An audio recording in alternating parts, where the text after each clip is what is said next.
Doctor Who, the BBC's longest-running science fiction programme, which first appeared on television screens in 1963, had been keeping children and adults alike behind the sofas for years. However, in 1989, Doctor Who packed its bags and left the BBC television centre. Doctor Who was dead.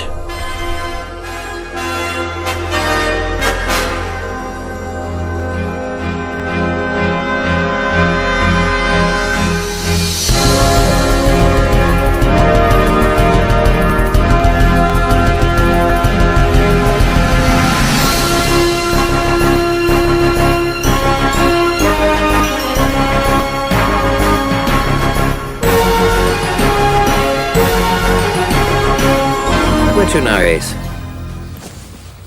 Home. Home? The TARDIS. Yes, the TARDIS.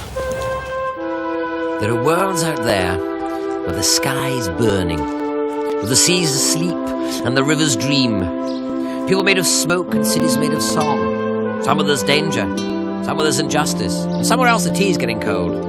Come on, Ace. We've got work to do.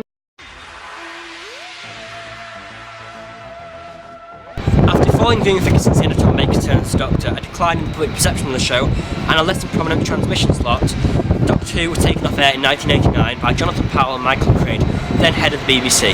The truth is, we had nobody who knew what to do with it. We'd just completely run out of creative inspiration as to how you built this show up again. Many fans thought the show would last forever, given it had endless possibilities. However, some fans started to notice that the stories were reducing in quality and they were becoming too violent as early as 1985. Doctor Who had been cancelled before, but only for 18 months, in 1986, and the way that the fans got over that period without it on was by producing a single called Doctor in Distress, starring Colin Baker, Nicola Bryant and Anthony Ainley, with some debatable singing in it.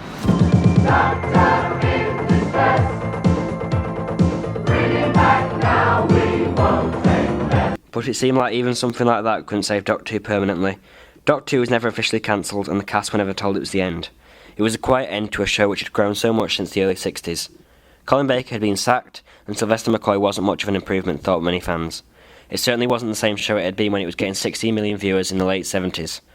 It seemed that the BBC wanted Doctor Who to die and it was likely that it would never return.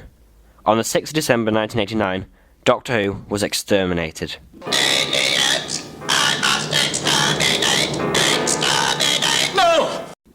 However, this wasn't the end of Doctor Who. On 26th of March 2005, Jane Tranter, Russell T Davies, Christopher Eccleston and Billie Piper brought the show back with a bang. Doctor Who had arrived in the 21st century and it was here to stay. Do you want to come with me? Because if you do, then I should warn you.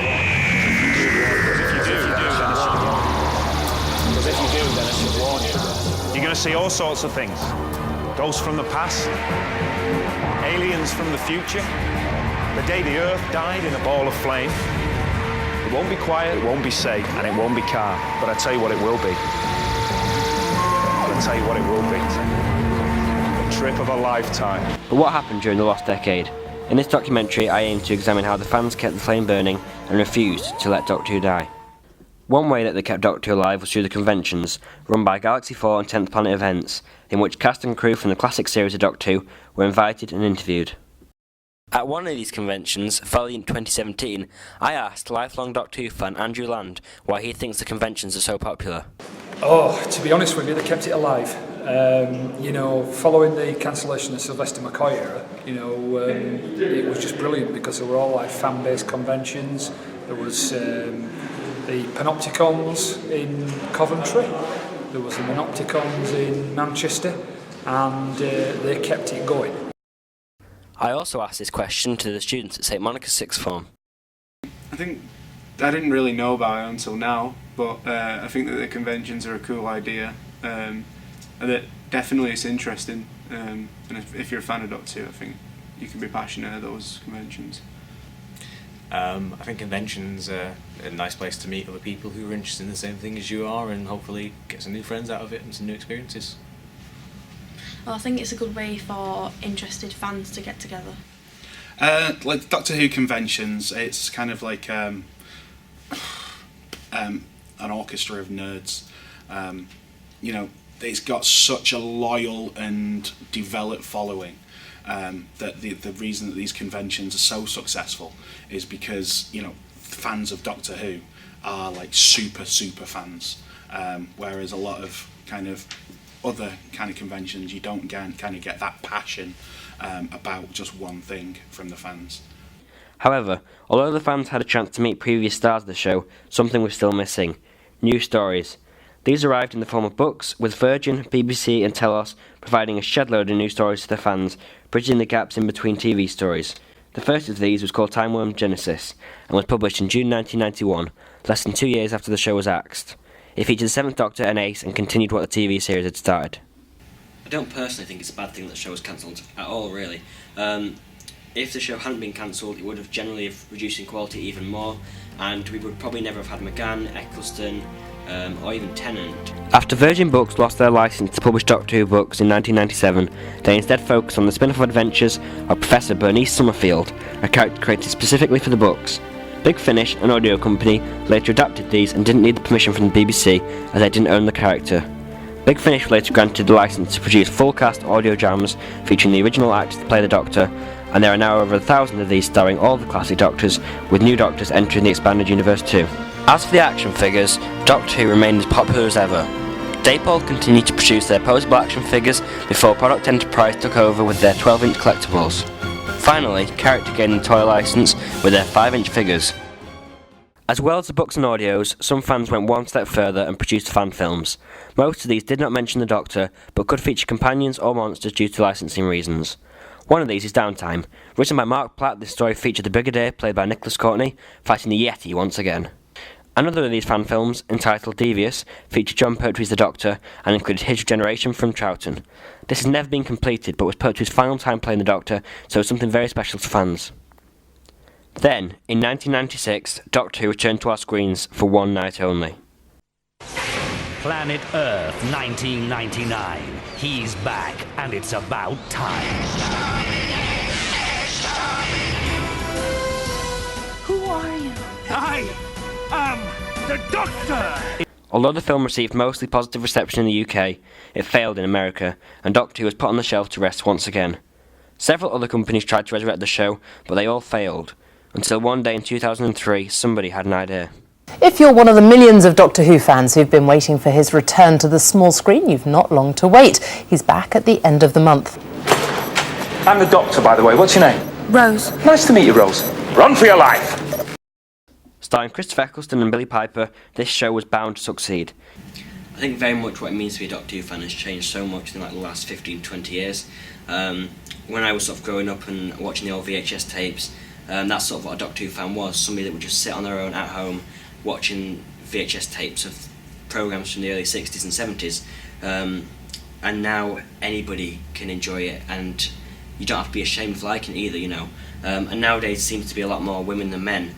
I went to St Monica's sixth form to ask the students why they think women are more interested in Doctor Who than they used to be. Because I think the newer series have more female involved characters and the storylines are more female based as well. You know, adding those female characters in made, you know, women think, oh, this is kind of interesting now, I want to watch this a little bit more. I think with the more modern times and the bigger roles that they've given to the female companions, it's drawn in more of a female audience. I think the older Doctor Who's, like from the 60s, 70s and 80s, they only ever had, like, you know, the one kind of female cast member who was always the Doctor's helper. Whereas in the newer versions, so, you know, since like the 90s and like even later on, then there are a lot more established female roles. Yes, the Doctor Who's still got a companion, but, you know, now we have female villains and, you know, the Doctor's even had love interests, rather than just the one stereotypical female character that it used to have. I also asked this question at the Valiant 2017 event in Sheffield. I think it's the range of actors and actresses, to be honest with you, that's causing that. I think there's a lot more younger people involved in it as well, and I think it just appeals more to the both sexes now. After all this, a Children in Need special, a comic relief special, fan-produced audios, books, comics and stage plays, what has made Doctor Who the show it is today, and why has it lasted so long? Did the wilderness years of Doctor Who hinder or help its development? I think you go back to like the loyalty of the fan base. You know, when it started in the early 60s and 70s, it was like new sci-fi, and you know, the people who watched it then, they've brought up their children to watch it, and now kind of we're in third generation where now they're bringing up their children to watch it. I think because they change the Doctor every now and again, so it's more interesting, and the storylines have become more interesting as well. It's moved with the times, so the effects have always been pretty decent. It's always seems somewhat believable and interesting. You know, the improvements that they made to the series through the special effects, through the actors, and you know, changing the actors regularly, I think definitely is the reason that Doctor Who is still around. Did the break help or hinder it? I think it helped ultimately, because it allowed a whole new kind of generation of Doctor Who fans to kind of embrace it, when advances in technology meant that, you know, it looked a bit more professional, and the special effects were better. Whereas, you know, if it had been going through the 90s, you know, it would constantly have been running behind in terms of budget and in terms of how it actually looked compared to bigger budget American TV series at the time. I think the break kind of hindered it a little bit, but actually, having said that, when Chris Eccleston took over the helm, it really took off again. I think Doctor Who's longevity is basically because it can do anything from historical stories to science fiction stories, and it's just the kind of stories are just limitless, to be honest with you. I think it's mostly because they've got a lot of stuff to work with, like the Daleks, and they have the Cybermen, they have such a big universe that they can explore, and I think it'll last a lot longer than I will.